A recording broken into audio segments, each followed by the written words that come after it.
Hi friends, నేను ఉగ్గాని చేద్దాం అనుకుంటున్నాను. ఎలా చేసుకోవాలో చూద్దాం.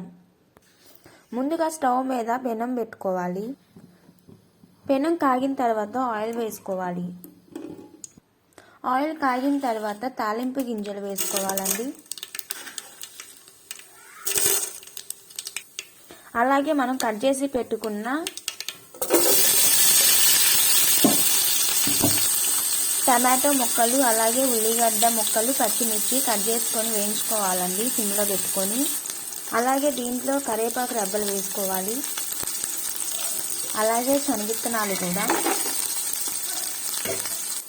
ఇలా సిమ్లో పెట్టుకొని వేయించుకోవాలి. మనం నానబెట్టుకున్న మరమరాలను వేసుకోవాలండి. కలిపాలి ఇలా మొత్తం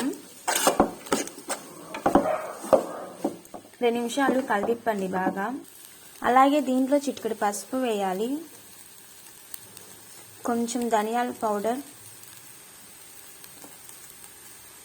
కొంచెం గరం మసాలా కలుపుకోవాలి. సరిపడా సాల్ట్ వేసుకోవాలి. స్మెల్ అయితే చాలా బాగుందండి. దీంట్లో ఫైనల్గా సరిపడా కారం వేసుకోవాలి. ఇలా ఫైనల్గా స్పైసీ ఉగ్గాని రెడీ అయిపోయిందండి.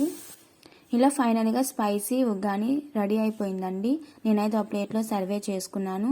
తినేటప్పుడు నిమ్మరసం అలాగే ఆనియన్ నంచుకొని తింటే చాలా అంటే చాలా టేస్టీగా ఉంటుంది.